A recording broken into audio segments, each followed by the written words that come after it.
Om Purnamadaha Purnamidam Purnat Purnamudachyate Purnasya Purnamadaya Purnameva Vashishyate.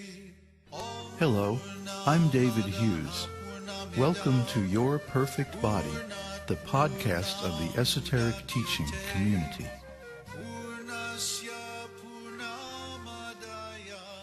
Today's selection is Śrī Īśopaniṣad Mantra 5. Tad ejati, tad naijati, tad dūre, tad antike, tad antarasya sarvasya, tadu sarvasyāsya bāhyataḥ. Synonyms. Tat, this Supreme Lord. Ejati, walks. Tat, he. Na, not. Ejati, walks. Tat, he. Dūre, far away. Tat, he. Also. Antike, very near. Tat, he. Antar, within. Asya, of this. Sarvasya, of all. Tat, he. Also. Sarvasya, of all. Asya, of this. Bhagavatam, external to. Translation. The Supreme Lord walks and does not walk. He is far away, but he is very near as well. He is within everything, and yet he is outside of everything. Purport. The Supreme Lord's transcendental activities always seem paradoxical when viewed with mundane vision. But even the impossible becomes possible when executed by his inconceivable potencies. The apparent contradictions in this verse are only artifacts of our limited materialistic system of representation, language, and logic. They do not and cannot prove any contradictions in the inconceivable potencies of the Lord, who is all perfect by nature. He walks and he does not walk is a coded expression meant for those who know the transcendental pastimes of the Lord. It is a message from Srila Vyasadeva, the compiler of the Vedas, to remind us that in some pastimes he appears like an ordinary human being, walking from place to place. In others, he suddenly appears out of nowhere. Accordingly, we will narrate some of these pastimes later on. We cannot accommodate the paradoxical nature of multidimensional spiritual reality with the limited tools of Western Aristotelian logic. If we try to do this, we will see the Lord in terms of our own limited conception of reality. This inevitably results in trying to reason about spiritual objects with material logic, leading to erroneous conclusions. Most modern philosophers assume that the Lord's impersonal feature of unlimited existence and pure consciousness is the supreme, and reject his personal form and activities. But the esoteric teaching is built on the perfect conception of the Lord. Therefore, we accept the inconceivable and paradoxical nature of his potencies. We can understand that supreme means that he is the complete whole, both personal and impersonal. The supreme personality of Godhead means inconceivable omnipresence, omnipotence, and omniscience. Many people of ordinary intelligence take it for granted that because we cannot see the Lord, he has no personal existence. But Śrī Īśopaniṣad reveals that he is both far away, beyond our vision, and also very near, within our very hearts. The abode of the Lord in the spiritual sky, the kingdom of Vaikuntha, is certainly beyond the material sky, and we cannot find the limit even of this material sky.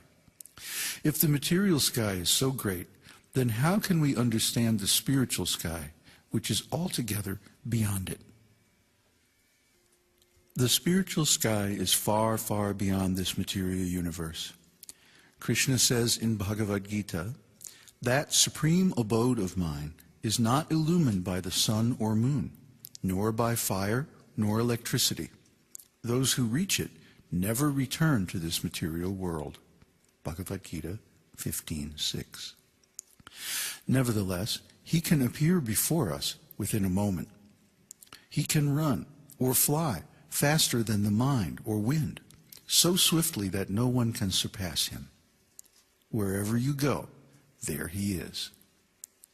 Yet we have been conditioned by modern so-called education to neglect Krishna, the personality of Godhead, when he comes before us. We are taught to call his existence mythological or primitive superstition, and spiritual experiences are all in your mind. The Lord condemns this ignorance in Bhagavad-gītā, where he says, "Fools deride me when I descend in human form.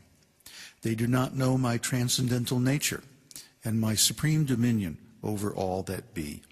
Bhagavad-gītā 9:11.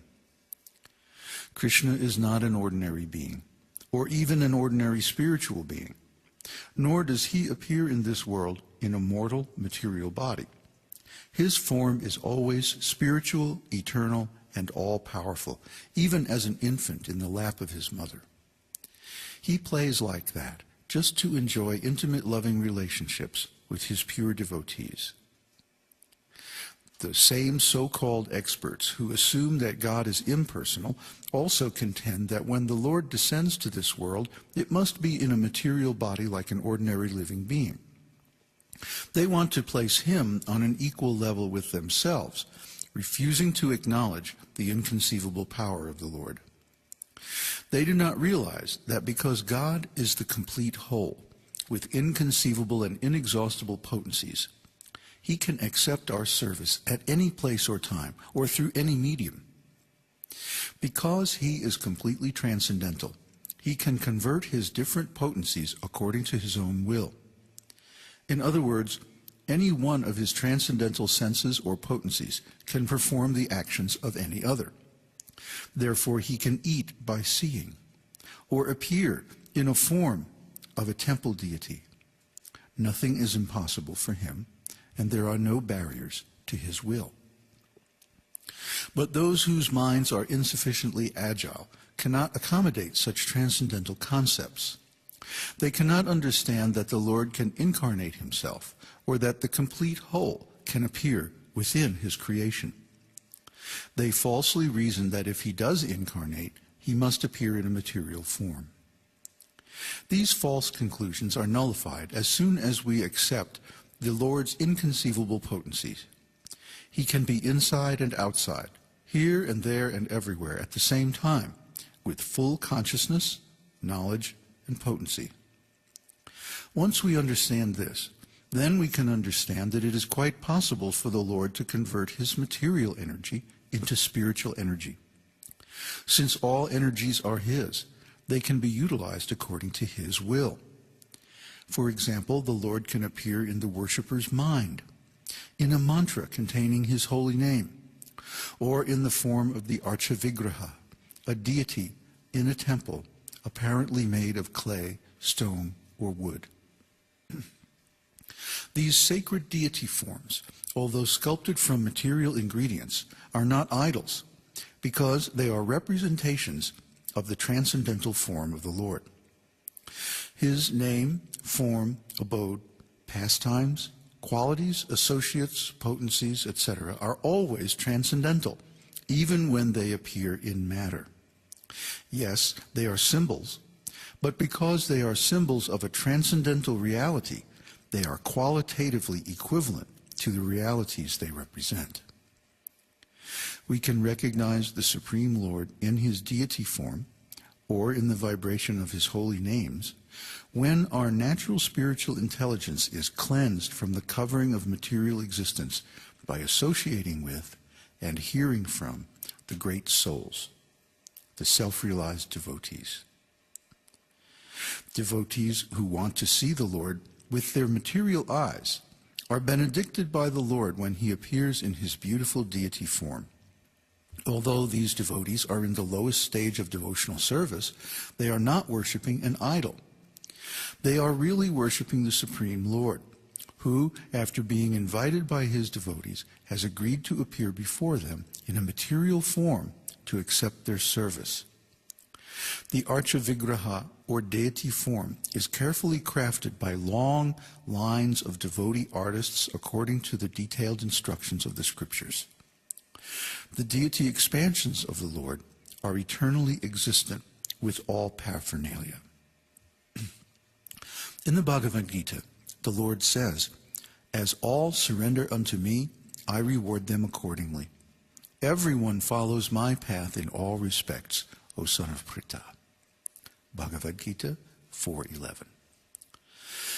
The Lord reserves the right not to reveal